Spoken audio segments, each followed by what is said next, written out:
So, what if the world you see every day isn't the only one? What if, just out of the corner of your eye, there's a whole other reality humming along? An entire ecosystem of spirits and cosmic forces playing by rules we can't even begin to imagine.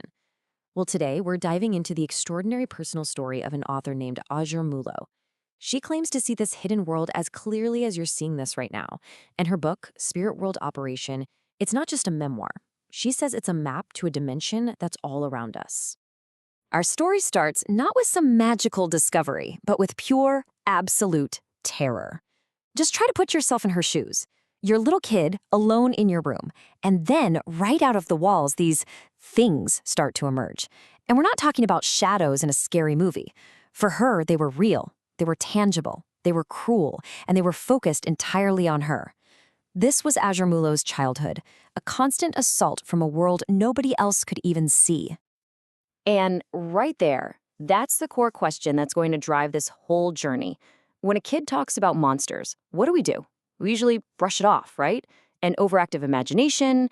But what happens when that kid grows up and the monsters are still there?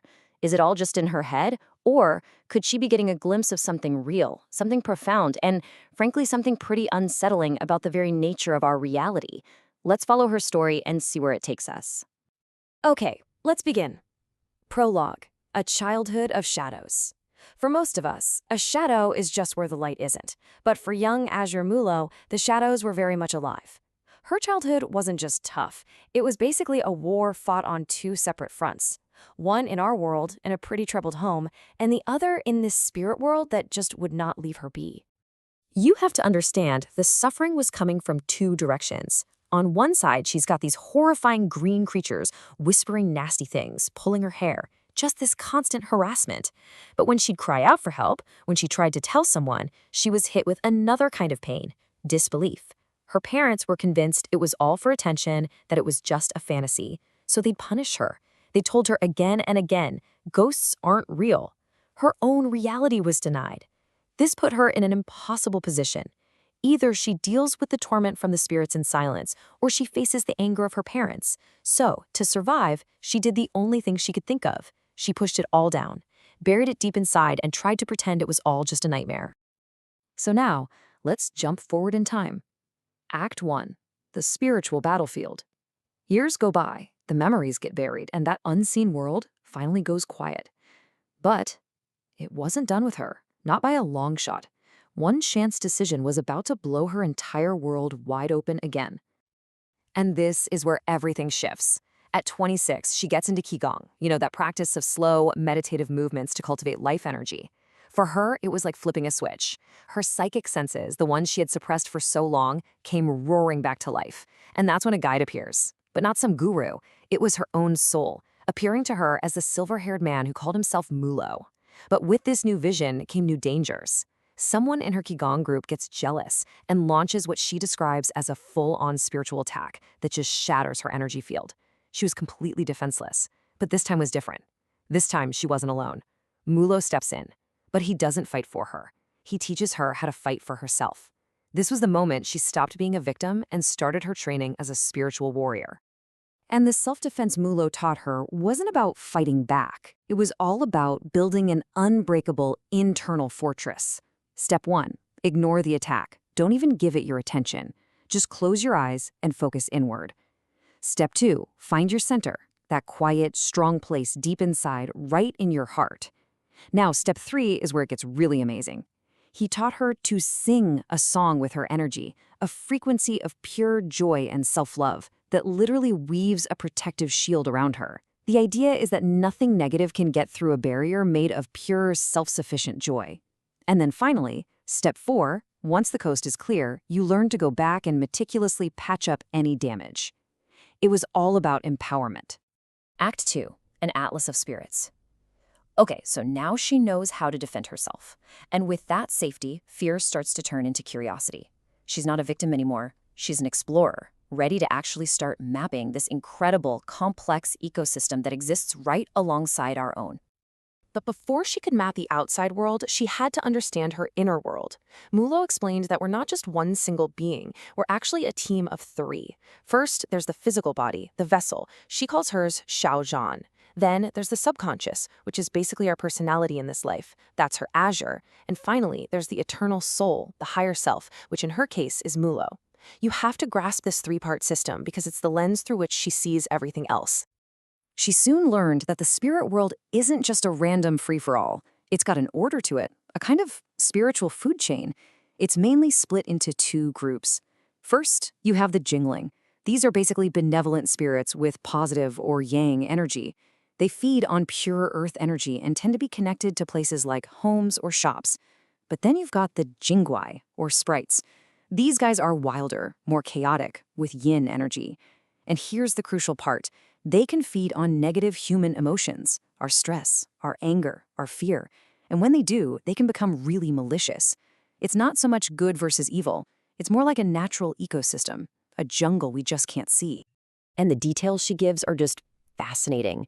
She talks about house spirits that literally look like the house they live in, wearing roof tiles for clothes or having antennas growing out of their heads.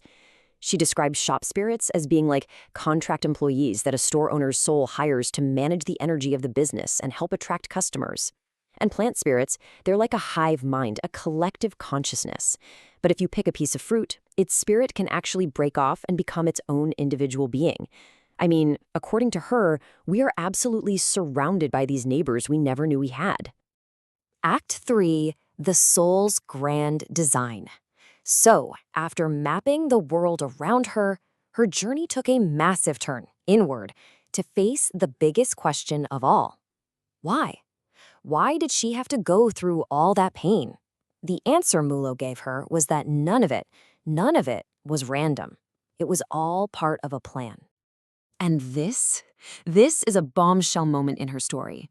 This is a direct quote from her own soul, Mulo, and he is apologizing to his human self Azure. He admits that he knew their shared spirit was tough, that it could handle a lot of stress, and he confesses that in his grand plan to help other souls, he kind of forgot about the very real pain his own human half would have to suffer through. This one quote unlocks the whole idea behind Act 3, the soul's blueprint. The implication here is just staggering. It means that nothing is an accident. The tough stuff we go through, the heartbreaks, the tragedies, they aren't just random misfortunes. They are carefully chosen challenges, lessons that our own souls designed for us before we were even born. And what's the goal? To force us to grow, to make us confront and finally heal old karmic wounds we've been carrying around for lifetimes. Our life, from this perspective, is a curriculum that we wrote for ourselves. This chart really helps break it down. So, let's say a soul is carrying some major unresolved trauma from a past life. The goal for this life becomes healing it. So what does the soul do? It might design a challenge, like being born into a really difficult family, to bring that trauma up to the surface so it can finally be dealt with. Or, say a soul was way too powerful in a past life and needs to learn empathy. Well, in this life, it might choose to be born into a situation where it's completely vulnerable. The challenge is always custom fit to the lesson. And this brings it all back to her own story in the most breathtaking way. According to Mulo, her terrible childhood wasn't a punishment. It was a mission she chose at a soul level. Her soul specifically designed that experience for her to act as an energetic buffer, to take the brunt of her parents' anger and pain so that her younger siblings would be shielded from the worst of it. Her suffering wasn't meaningless. It was reframed as this profound act of sacrifice. So after this incredible journey through a haunted childhood, spiritual battlefields, and into the cosmic designs of the soul, we finally arrive at the epilogue. And this is where the story takes its most surprising turn. After all that exploration of the unseen world, the final, most important lesson wasn't out there in the cosmos. It was right here on Earth. This quote, this really says it all. After all the cosmic knowledge, the ultimate truth she found was deeply, profoundly human. You can't just meditate your way out of trauma. The pieces of a life that was shattered by human experiences have to be picked up by human hands. Spiritual insight can give you the bigger picture, but the actual work of healing, that has to happen down here, in the dirt. And that's the big twist at the end. Her incredible journey into the spirit world ultimately led her to therapy. The most powerful spiritual tools she found weren't energy shields or cosmic secrets. They were learning how to set healthy boundaries, processing her childhood trauma with a counselor, and practicing radical self-acceptance. The grand tour of the universe led her right back home, to the simple, crucial work of taking care of her human self. So her story, which spans dimensions and lifetimes, leaves us with this powerful idea. Maybe the final frontier isn't out there. Maybe it's in here. If the answers to life's biggest questions are found in the quiet, courageous work of healing our own hearts, then maybe the greatest exploration any of us can ever go on is the journey inward. What hidden worlds, what grand designs, what incredible strengths are just waiting to be discovered? Not in some other dimension, but deep inside you.